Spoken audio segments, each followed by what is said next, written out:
Bueno, vai a intervir agora o profesor Antón Santamarina con a conferencia sobre os montes e a súa toponimia.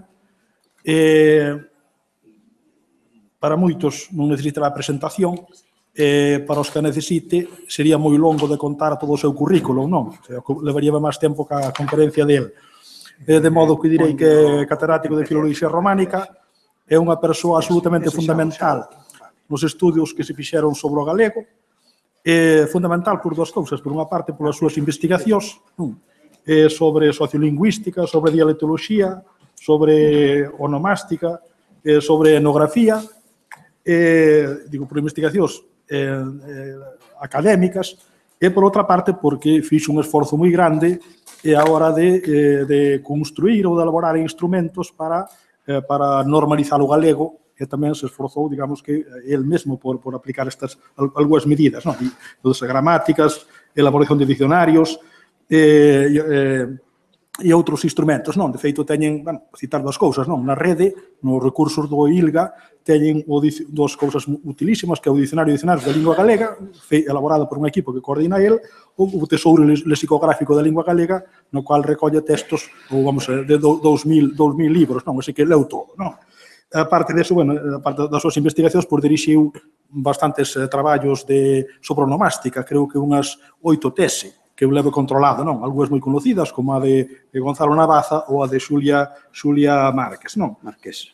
Bueno, entonces, decir que é unha persoa neste aspecto que ten detrás un currículum extraordinario, bueno, que o que interese pode incluso hai publicacións que o resumen, como a que aparece na Trave de Ouro de Francisco Fernández Rey, dai uns anos, dice Antón Santamarina, unha vida xenerosa entregada á construción e dignificación da lingua galega, que resume bastante ben, ou moi ben, o que foi o seu traballo. E o que é, non? Porque aínda ao romper o día xa está entrando no ILGA, non?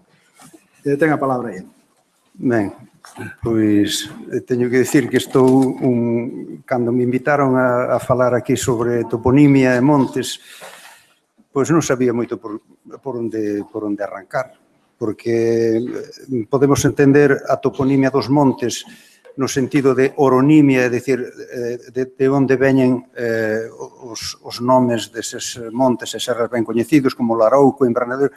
Deivos, en vez de poñer unha proxección aquí en formato PowerPoint, paseivos un exemplario, porque ás veces incluso prefiro que leades o que está escrito e así aforramos un pouco de tempo, non?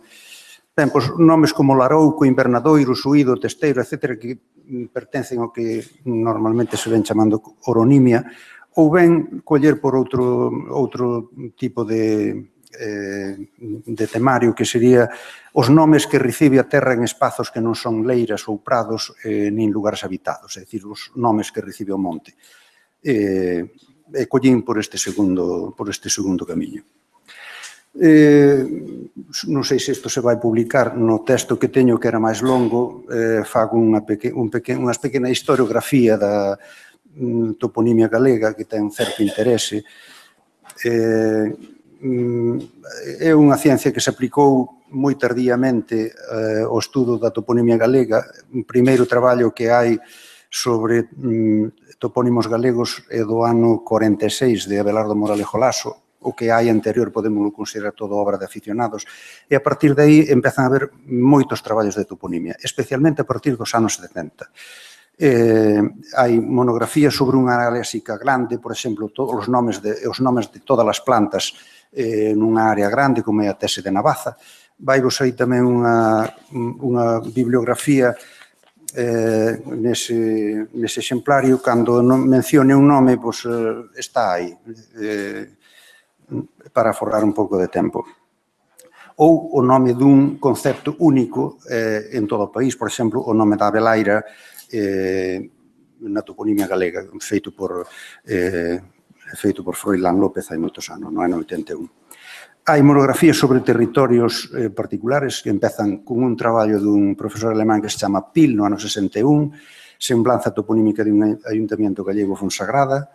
E a partir de entón foron aparecendo moitos traballos, algunhas veces moi densos, sobre distintos lugares de Galicia, por exemplo, de Pantón, sobre Marín, Pontedeume, Sarria, Trabada e máis sitios aínda.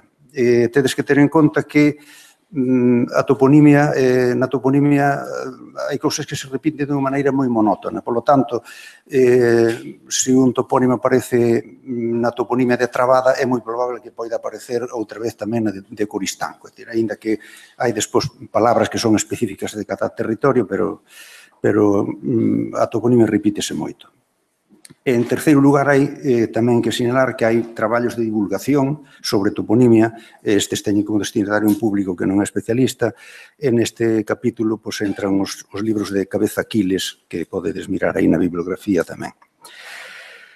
Ben, imos os dous aspectos que vou tocar aquí, que son os que tedes aí no exemplario, que por unha parte elementos constitutivos do vocabulario galego e despois uns exemplos referentes a algúns aspectos da toponimia do monte. O noso vocabulario toponímico é esencialmente o mesmo co do vocabulario común, é dicir, a componente latina e románica é abrumadoramente maioritaria. De todas maneiras, entre os elementos constitutivos do vocabulario toponímico hai unha porcentaxe maior de residuos prerromanos do que no vocabulario común. Cando hai unha sustitución lingüística, normalmente os topónimos, a lingua invasora adoita adoptar os topónimos preexistentes. Ben, os povos que habitaron estas terras do noroeste antes dos romanos eran ágrafos.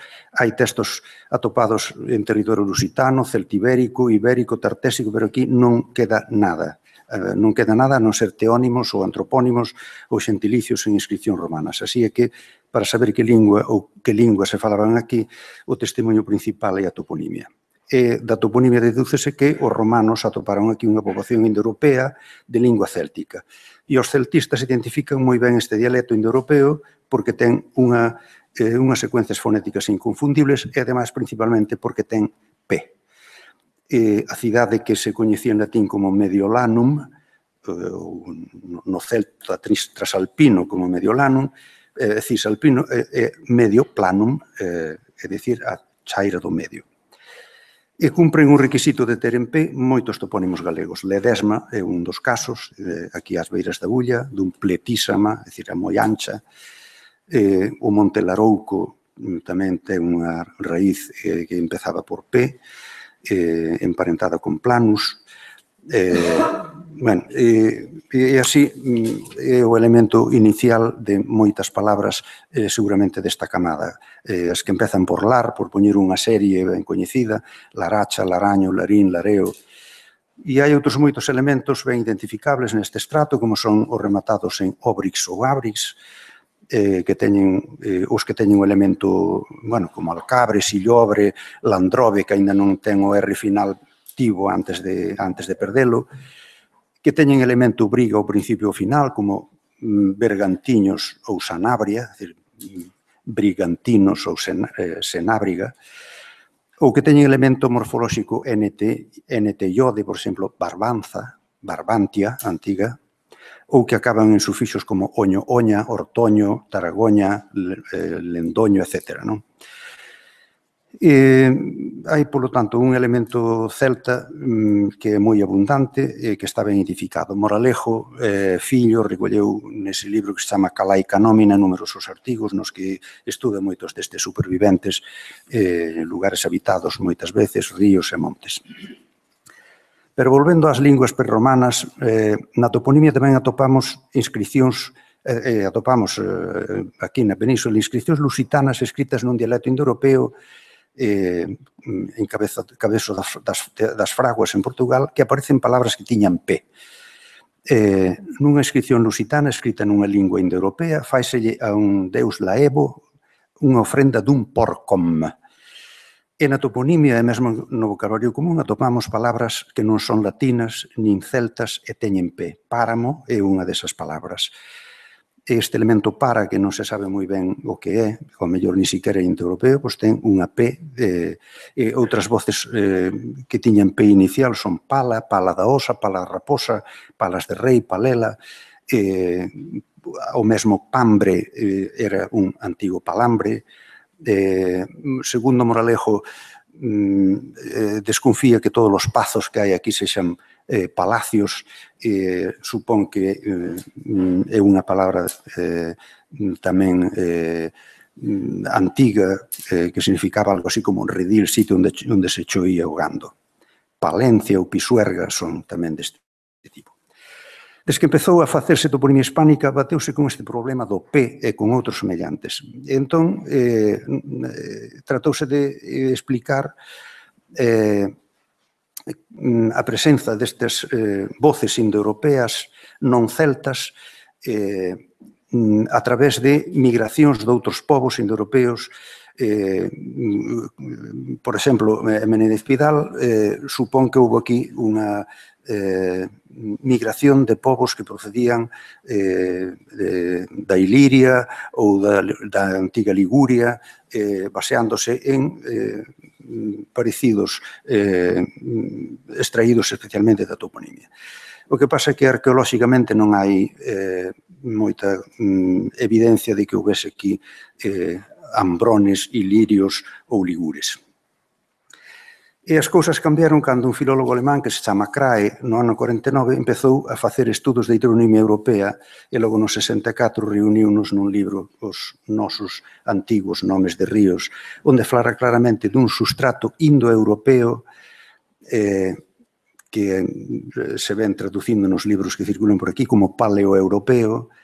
El chamalle paleo-alto-europeix ou paleoeuropeo, Coromines chamalle sorotáptico, que é anterior á formación dos dialectos históricos, do céltico, do xermánico, do latín, do osco, e que se estendería por case toda Europa no segundo milenio.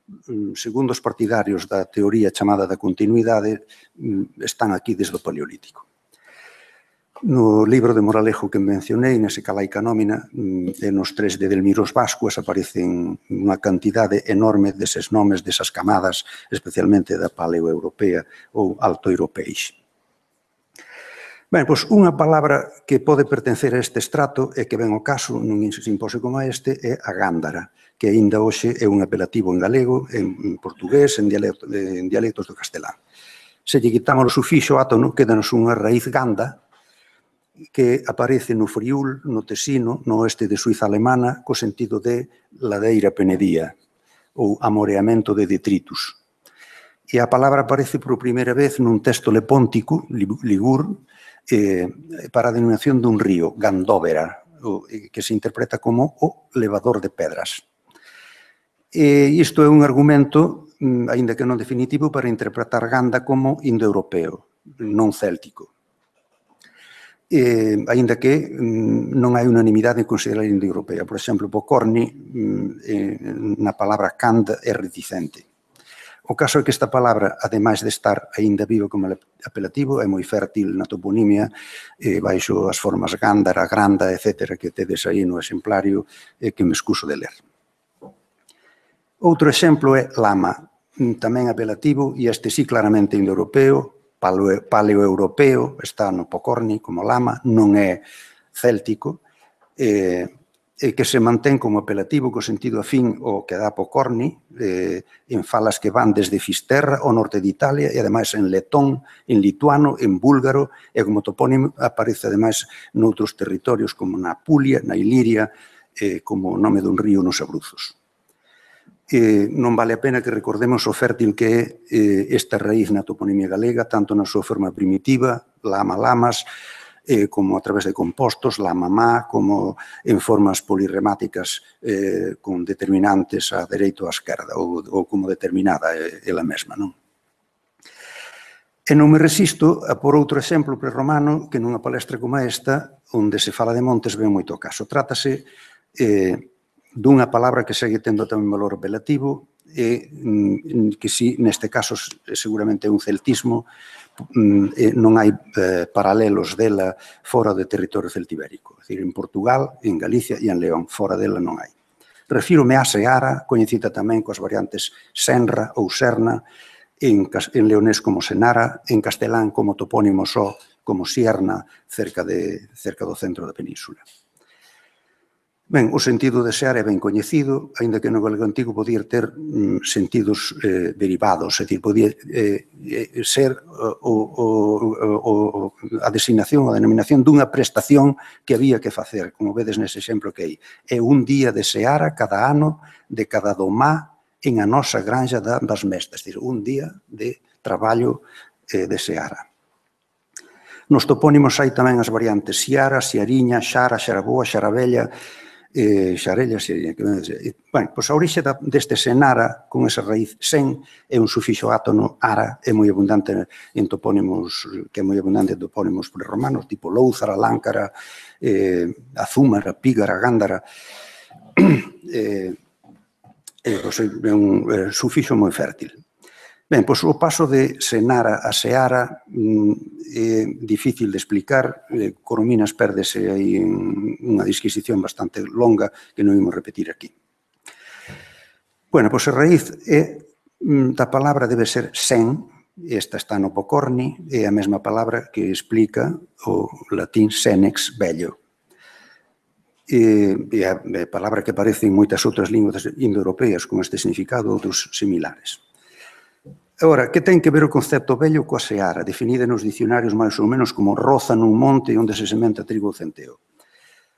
Pode haber varias hipótesis. Vascoa supón que lle chaman terreo vello o que se cava ou se cultiva mentres non se esgota e despois se deixa a barbeito outra vez para que embelleza, para que volva a regenerarse. Pero pode haber outras hipóteses. No Codolga atopamos un exemplo como este do ano 1220 da Catedral de Osende. Se fecerdes viña tanto en terreos novos como vellos, deades a cuarta parte do viño. Terreos novos e vellos. É dicir, un terreo novo seguramente era o que se rozaba ou se cavaba por primeira vez, oposto a un terreo vello, o charrum veterum, que viña sendo cavado de vello seguramente a intervalos dos 15 ou 20 anos, como explicaron antes na ponencia anterior. Pode que non sexa ainda esta hipótese, os historiadores ao mellor saben mellor por que se chamaban vellas, porque significaba bella a seara, non? Pero, en calquera caso, é moi verosímil que a etimoloxía de sen sexa vello, sexa correcta, porque a denominación veterum obedece exactamente a mesma causa. Os dicionarios recollen vedro, de étimo, neste caso, incontestable, co sentido tamén de monte cavado e sementado, ou seja, ven sendo sinónimo de seara desde Valladares. E a palabra pode rastrexarse desde antigo, igual cos seus femenino vedra, que hoxe non sobrevive como apelativo, como saben. Aí teñen dous exemplos, un de Viveiro do ano 1410, aforamos a vos, etc., árbores e bouzas e vedros, nun documento de Lorenzás en data, pero tamén antigo, máis antigo que o de Viveiro, divide, oín dicir que a herdade de Don Piñor derregaba pola fonte Grandela e pola antiga Vedra e pola fonte de Monticelos. Vedro ou Vedra, indistintamente, naturalmente, como é unha elipse, puido concordar en masculino ou en femenino. Bueno, pois con esta forma vedro ou co seu femenino vedra, vedra sustantivo, non adxetivo, como aparece en Vilavedra, que hoxe non sobrevive como apelativo, digo, pois dos seus derivados aparecen moi documentado en toda a toponimia galega. Con estes poucos exemplos quixen dar unha pequena proba dos segredos que garda a toponimia prerromana celta ou preeuropea. Interesado pode acudir ao libro de Moralejo Fillo ou de Bascuas ou tamén o de Cabezaquiles. Voume referir agora á toponimia latina e romance, tamén dunha maneira moi selectiva. Na fitotoponimia de Navaza, por exemplo, hai 240 entradas de topónimos, de fitotopónimos, e aínda que non son todos latinos, pois dá unha idea da riqueza que ten a toponimia galega só un tipo só de motivación. Por lo tanto, imaginan o tempo que nos levaría a esgotar o asunto da toponimia dos montes. Ben, pois a maioría dos nomes latinos teñen vixencia desde a época da romanización ata hoxe. É comprometido discriminalos entre antigos ou modernos. Hai algúns casos en que sí que podemos saber que son antigos, por exemplo, se conservan categorías gramaticais ou sufixos que desapareceron, como o caso dos neutros do tipo muimenta ou sufixos do tipo edo de Carballedo. Pero fora deses é difícil establecer unha cronoloxía de canta antigüidade ten un topónimo. Bueno, pois referido a esta clase de topónimos latinos e romances, Moralejo Vello, Moralejo Pai, que a seu vez se inspira nun toponimista alemán, fai unha clasificación das posibles motivacións dos topónimos. As palabras que non pertenzan a esta clasificación dificilmente poden motivar un topónimo. E teño en conta para que se vexa onde vou colocar os exemplos que vou mostrar para pechar esta intervención. Non a leo, vou teño un vistazo á clasificación de Moralejo, os exemplos que dá. Os nomes de montes ou as partes de montes entran maioritariamente nos apartados D, E, F, G, H, no L, que é un apartado que non está en Moralejo, que foi engadido por min. E son millares os topónimos que os que podíamos simplificar. Algúns repítense millares e millares de veces. Os derivados de xesta, de toxo, de fento, de amieiro, de freixo, son infinitos. E unha planta como o carballo, do que hai algunhas variedades, e en xeral a xente non discrimina unhas das outras por especies, como fan os naturalistas, é unha, quizás, das máis fértiles que hai. E, ademais, concorren para dominar este concepto palabras das 5 raíces diferentes que controlemos. Un é carva, palabra non indoeuropea, por lo tanto, dun estrato antiquísimo, é palabra aínda un apelativo. Carva mantense aínda como apelativo no propio galego, en dialectos do castelán, como matorral de robles en Salamanca, pero tamén en galego, recolleu no libro Otero, especie de roble de hoja menuda e de mala calidad, en Santa Cecilia no Valadouro. Bueno, pois desta raíz que explica tamén a palabra garabullo, hai moitísimos topónimos, quizás é unha das plantas máis fértiles na toponimia. Excuso de ler os topónimos que teñen aí xa mencionados.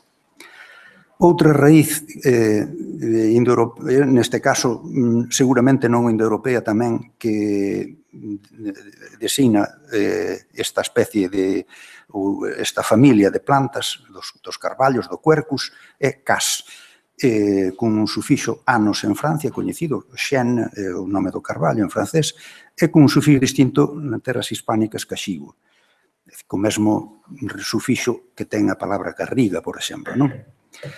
Bueno, pois tamén hai varios centenares de caxigos e derivados na toponimia galega. Caxigos, caxigueiros, caxigal, caxigós, etc. Pero non todos son os que empecen por caxí, teñen esta explicación. Bueno, esta raíz por encontrarse en terras celtibéricas e galas debería clasificarse como celtismo, pero resulta que non o é porque non está en ninguna lingua céltica moderna. Claro, podríamos dicir que extraer argumentos ex silentio non é adecuado, pero é moi probable que non sexa céltica tampouco. Seguramente que é unha palabra dunha lingua primitiva incorporada ao celta galo e ao celta galaico. Outra palabra, quercus, esta tamén vive, esta sí que é indoeuropea, está viva no galego, como saben moitos, no carballo cerquiño ou carballo cerqueiro, Bueno, pois tamén son numerosos os cerquedos, cerquidos, cerqueiros, cerqueiras que hai en toda a toponimia. É dubidoso se cerceda e cercido veñen deste raíz, fonéticamente é posible, pero tamén podían vir de queresetum, é dicir, das cerdeiras. A penúltima raíz é o robur, roborem, que é unha raíz ben coñecida que dá a palabra latina ruber, robustus, rufus, robra, roborar, corroborar, etc. Bueno, estas palabras, con esta palabra en galego ocorre un fenómeno curioso porque en toda a historia non hai rastros da forma esperada robre ou roble no galego. Existen no castelán, pero se buscamos en todas as bases de datos galegas, dicionarios antigos, non aparecen robres nin robles. En cambio, é cabeza de familia dunha ristra de topónimos moi coñecidos: Reboredo, Reboreda, Reburrido, Robledo, Rebordelo, é dicir, Roboretelum, Rebordaos, que é o xentilicio, os señores que son de Reboredo, roboretanos, Rebordechan, é dicir, Reboredochan, etc. Bueno, teñen aí unha última palabra tamén para o mesmo, máis ou menos o mesmo concepto, é a palabra que dá lugar ao rebolo, que ten dúas explicacións fonéticamente. Hai dous candidatos, un é rebulus, que sería un diminutivo de robur, e outra máis crible, repulus, un derivado de pulare, que significaría algo así como brote ou retoño. O rebolo, na maior parte de Galicia, é un tronco de madeira ou un cilindro de madeira, o mesmo que está na palabra rebola, que vale para rebolar os ferrados para que queden ben rasados, non? Pero tamén é carballo en boa parte de Ourense, e con calquera dos dous significados de brote ou de carballo é cabeza dunha familia bastante numerosa. Rebola, rebolal, etc., que teñen, que non me molesto ni siquiera en ler porque está aí. Ben, son moi numerosos os topónimos que entran no apartado L, que é o engadín, que non clasificou Moralejo porque son, tanto Moralejo como Greller traballaban basicamente con entidades de poboación e non con topónimos menores. Pero son milleiros os topónimos que entrarían como apelativos neste apartado. As leiras, as tenzas, un corno, un canto, unha sorte, etc. Vou mencionar unhas únicamente por curiosidade que poden servir para, en fin, para entrante, para quen queira profundizar. No libro de Elixio Rivas, Natureza e Toponimia, hai moitos outros exemplos. Bueno, e veñen ao caso nesta palestra algúns como os que seguen, que entran na esfera do que significa coller ou apropiarse, zarrar, vedar, cultivar. Na antigüidade había unha maneira de apropiarse que se chamaba presura. No tombo de Celanova fálase de viñas, hortos, soutos, de besas, pastos, augas, todas as augas, tanto de presura como de compra. No galego antigo xa non se documenta con este sentido, pero aínda pervive probablemente no topónimo actual derivado presurada en foz. No século XV firma alguén un documento en Santiago, unha testemunha, que era do lugar de presuras, hoxe desaparecido. Pero era unha figura, digamos, xurídica dos textos medievais, aparece non só nos galegos, senón en todo o noroeste, no leonés tamén. Pertence ao vocabulario tal dunha parte grande de Galicia, especialmente de Pontevedra e Ourense, a tomada. Sarmiento di que llaman a un pedazo de tierra común que se cierra para sembrar. Reguera, na palabra curros, dice, hacia Valurba e Lugo, dan este nome de curros a unos cercados que en outras partes de Galicia denominan chouzas e en Salnés hoy día tomadas. Vallevades define a tomada como chousa, franco grande, trozo de monte, propiedade particulares e non comunal o del Estado, en Tebra. Bueno, pois tomada, tomadiña, como saben, é repetida moitas veces tamén no noso nomenclator, e naturalmente na toponimia menor. Pero hai que ter en conta tamén que o sentido originario era terra ocupada. Bueno, quero lembrar tamén que Tomada ten unha acepción distinta de terra ocupada que é sitio, digamos que usada no terreo da hidronimia, sitio nun río onde se deriva a auga para unha presa, para un muiño ou para un prado. Por lo tanto, hai que mirar a tipoloxía de topónimo que é para saber se é unha tomada ou outra tomada. Outra palabra da mesma esfera conceptual é sacada, frecuente como topónimo nas terras de Lugo nas variantes de Sacada e Sacadiña. Aníbal Otero define como parte separada del monte común e dividida entre os vecinos en parcelas de extensión variable según el derecho de cada uno.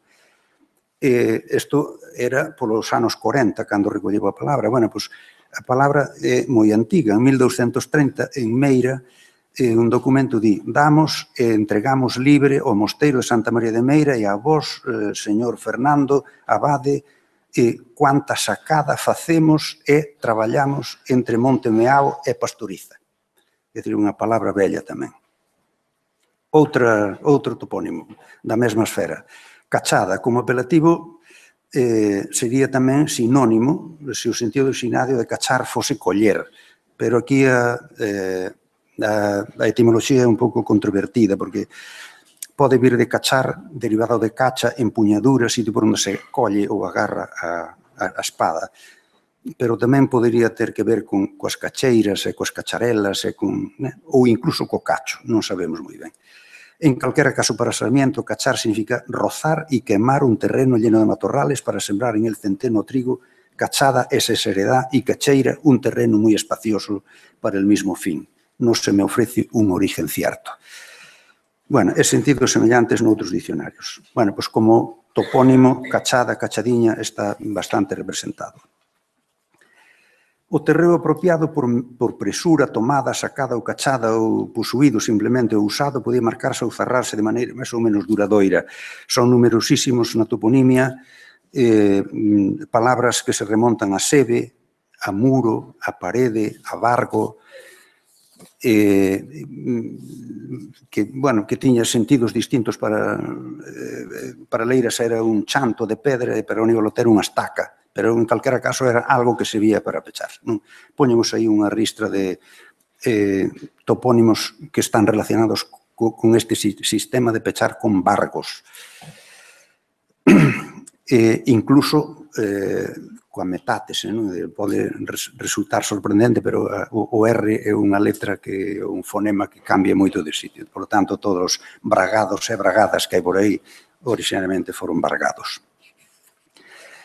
Hai outras palabras como cerca, tapia, etc., que tamén entran neste tipo, ou a de tipo máis xenérico, zarrar, ou como origen do zarrado, do cerro, do zarro e de tal, ou de chover, é dicir, o participio do verbo claudere era clausum, de onde veñen as chouzas, e as chouzas que as hai por milleiros tamén. Ben, das voces tamén moi fértiles na toponimia dos montes e relacionados conceptualmente cos anteriores son o couto e a devesa. O couto medieval era un espazo ou un ben que o rei ou un bispo lle daba en particular ou unha institución. O verbo incautar era nos textos antigos latinos, galegos, outorgarlle a alguén un ben en couto. Un ben de maneira que poida usalo exclusivamente el, que ninguén que non fose titular poida ter acceso ou teña vedada, coutada a apropiación ou usufruto. Cito vos aí un exemplo de Ego de Fonsus, por gracia de Deus, rei de León e Galicia, fixen inquirir ou investigar acerca dos lugares que o rei don Fernando, meu pai, de boa memoria, encoutou como couto, encoutou o couto que deu ao mosteiro de Xunqueira de Espardanedo in circuito ipsius monasterio, nos arredores do mesmo monasterio.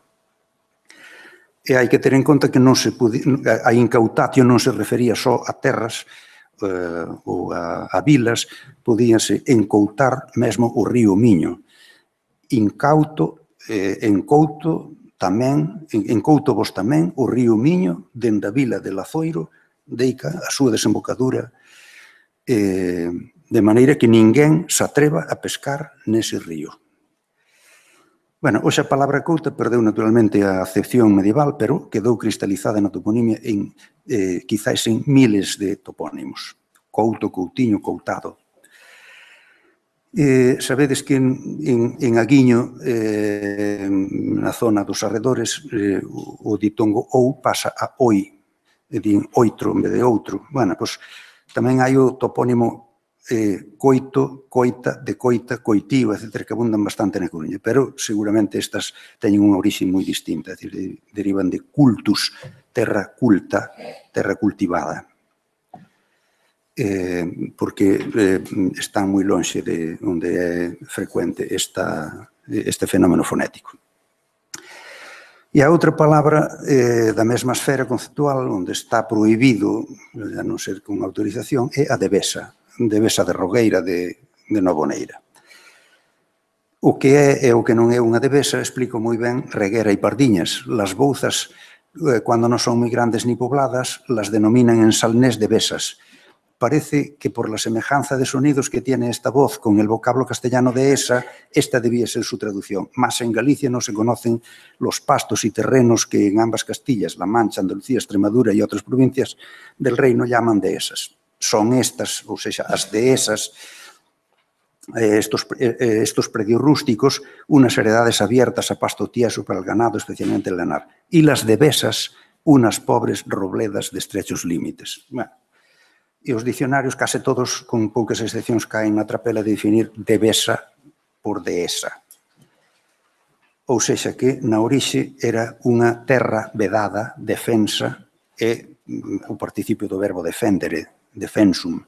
Pódese ver aínda, sin sustantivar, nun exemplo como este de Afonso VII. Conquedo etiam vobis doubos para que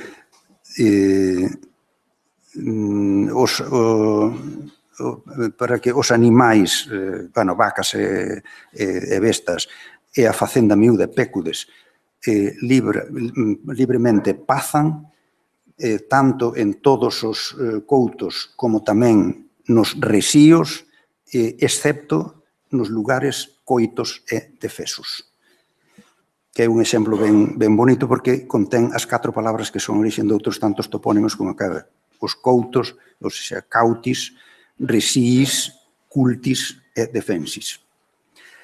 E hai que salientar que na nosa toponimia son abundantísimas aínda hoxe as devesas que levan o determinante do rei, o cal nos leva a pensar que o titular das defensas debían ser seguramente o propio rei ou da maioría delas seguramente. E vou acabar con outra palabra da que se falou aquí, que é a estivada. Para que se poden dar hipótesis posibles, e se cara ninguna é verdadeira, pero probablemente a última que vou dar é a boa. É unha familia de palabras boa porque ilustra sobre os escollos co que tropeza o etimólogo. Trátase de outra voz moi fértil en toponimia, estivada con B ou con V segundo os gustos, e a súa familia aparece tamén quizás miles de veces no noso nomenclator. E propuxéronse varias hipótesis. Algúns propuxeron que o étimo era stirpata, silva stirpata, ou seja, deforestada, cavada ata arrancarlle as raíces, que vai ben semánticamente, pero non cadra, coa mesma motivación que roza, por exemplo, non? Pero non cadra nin coa fonética, nin polo I, nin polo R. O esperado sería esterbada ou estrebada. E, polo tanto, queda fonéticamente descartada. Pintos na palabra estivada ou Aníbal Otero na palabra estivo vinculan esta familia de palabras con stipes. Stipes era unha estaca que, polo tanto, cadraría ben semánticamente. Terra zarrada con estacas, ou seja, vargada. De feito, di Can se recolle un caso nas Galias, stipare, stipitibus claudere, munire, o sea, pechar con estacas, pechar con vargos. Pero fonéticamente tamén hai un estorbo. En textos latinos e galegos antigos, os exemplos que atopamos teñen sempre V. saligarios quistante inter agro ad insertos et stipata, o sea, os salgueiros que están insertos entre o agro e a estevada. É un documento do 915 da Coruña, no Codolga. Bueno, pois a confusión entre B e U empeza no século XIV, no século X é imposible. Por lo tanto, tamén temos que descartar que a estivada derive de estipata. Ten que derivar ou dun B ou dun V, forzosamente.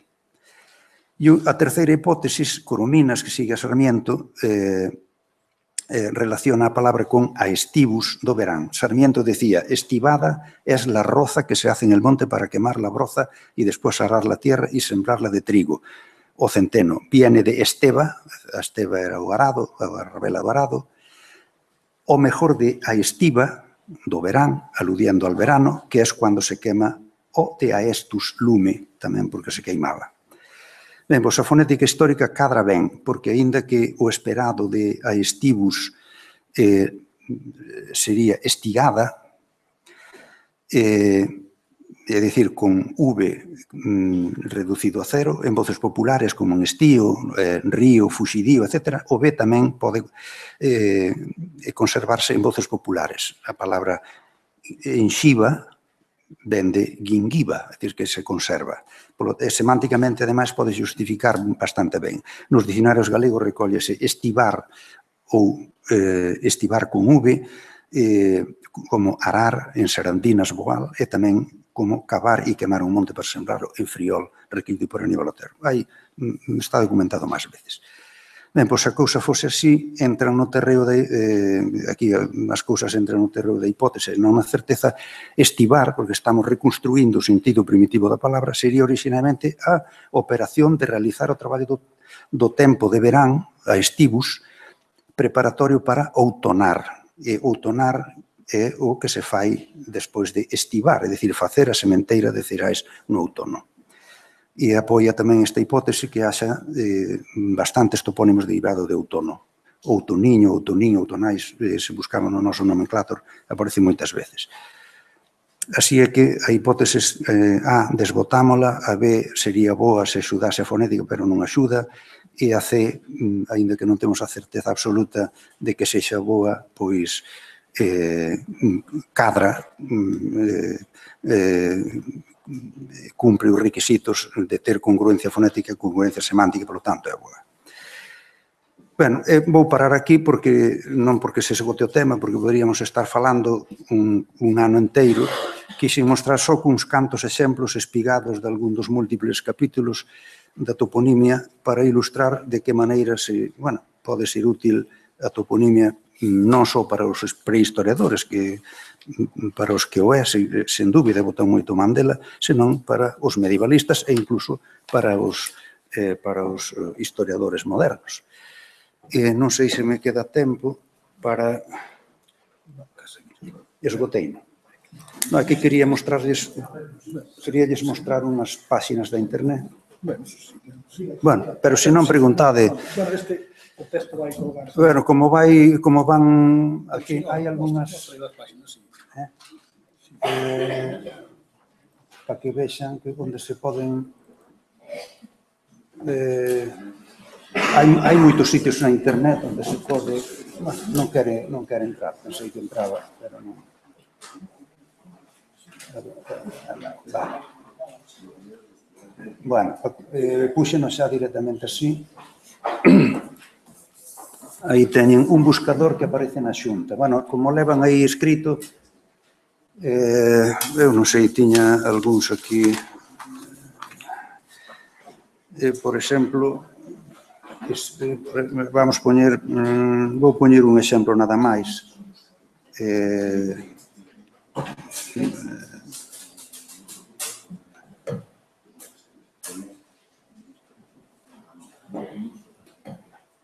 Entonces, non ter en conta acentos, ter en conta espacios, contén. É dicir, que todo, se hai algunha palabra que teña eso, pois vai non lo dá. Entón, a ver onde está a axuda, buscar. Bueno, Isto pertence a un proxecto de toponimia que se estivo facendo con a axuda da Xunta durante varios anos, pero logo interrompeuse. Debe de estar aproximadamente unha cuarta parte de Galicia, non está Galicia toda representada, pero é bastante representativo. Bueno, pois aquí teñen 522 veces registrada a palabra estivada. Hai que buscalo despois tamén con V. Podedes alfabetizar por provincias, por concellos, por parroquias e por tipoloxía, que é interesante que se poida alfabetizar, non? Aldea, arboredo, bosque, cultivo, labradío. Bueno, vamos a entrar na outra. Este permitía facer mapas, agora van facer unha páxina nova. Bueno, entrade por aí vosotros, xa miraredes. Esta non o pega. No dicionario de dicionarios, supoño que xa o tedes visto algunha vez, acaba de mencionar o Pejerto, é do Instituto, aínda que o sitio é Vigo, pero foi feito por un instituto nun proxecto combinado. Aquí podedes facer buscas de varios tipos. Vamos facer unha busca non distinguir B de V, escribimos estivada. E damos aquí a... non escribí, bueno. Estivada, non distinguir B e V. Tede en conta estes comodíns. Estivada, aquí tedes todos os dicionarios cronolóxicamente, todos que registran as dúas palabras. Bueno, non podo entrar no... Casi non vexo o que está escrito aquí. Bueno, hai... Entrade despois aí e tedes esas direccións. Puxemos aquí un libro novo que, desde que fixen esa bibliografía que foi onte a esta mañá, apareceu un libro novo que é o que vos engadín aí, nese texto bibliográfico. É interesante porque trae un artigo moi documentado sobre a etimoloxía da palabra veiga, feita por un indoeuropeísta que se chama Carlos Búa.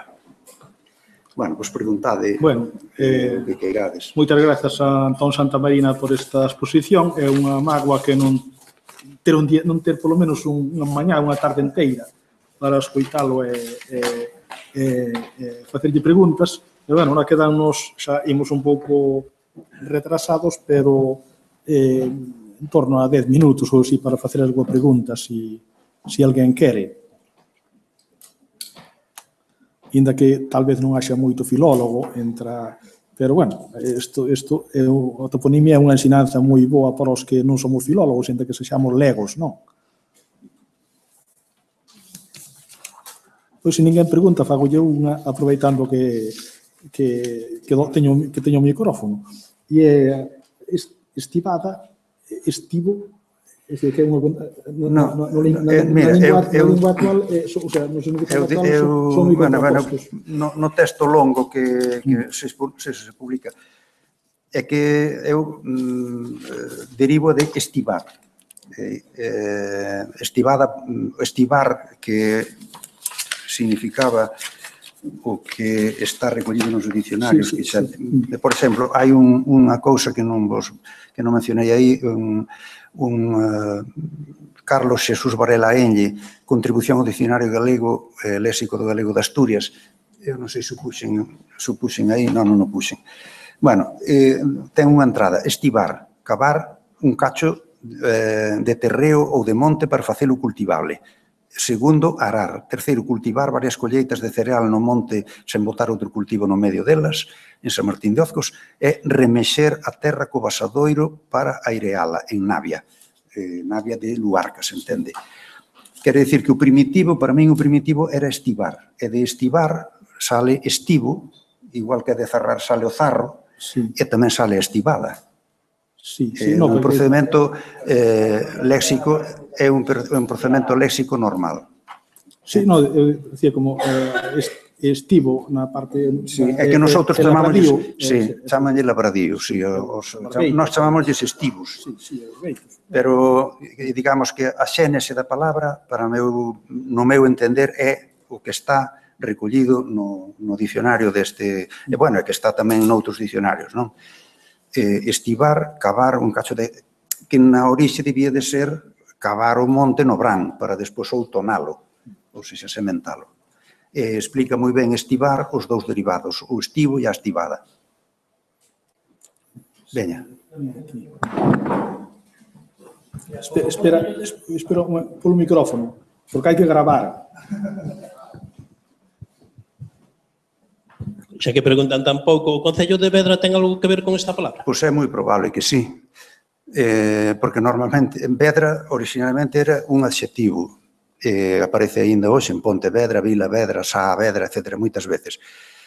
Pero seguramente foi tamén elemento dun sintagma, algo Vedra, non? Ou se terra Vedra ou seara Vedra ou que sexa, e logo por elipse perdeuse e quedou só como o sustantivo, non? E cando aparece só, seguramente que se refire a isto. Desde logo Vedro, sí. Se o Vedro sí, porque non Vedra. Sí. Gracias. Unha pregunta moi concreta. Que verosimilitude lle das a hipótese de Moralejo de Pazo como palacio? Neste libro que tedes aí nesa bibliografía, Calaica Nómina, el dice que ven de pal, que significa algo así como estaca, e entonces un pazo sería un sitio estacado, ou seja, convargado, como redil. El non cree que esa cantidade enorme de pazos todos sexan pazos, é dicir, aquí non había tanto rico como para facer palacios para vivir, non? Bueno, ten un estudo, non quita que algún pazo sexa un pazo de verdad, este é o, non? Pero despois hai moitos lugares por aí que non o son. E ele explico como é eso, nunha raíz indoeuropea pal, que significaba pau, que parece fal en alemán e moitos outros sitios, bueno, pois o palacio para el sería, e o busto igual, é que estudia as dúas palabras, o palacio e o busto. Busto que se viña explicando como tamén emparentado co combúrer e con bustum, queimar, non? Explicábanse os bustos e os bustelos como queimas, igual que hai queimas e rozas e tal. Pero el cree que non, que un busto é tamén un sitio onde se gardaban os bois, os bobes, os bous. Ven o artigo de Moralejo nese libro Calaica Nómina. Bueno, pues damos as gracias de novo a Antón e vamos a parar 5 minutos porque para non meter a mesa redonda despois de dúas sesións, entonces a se 20 e si rógolles que comparezan aquí.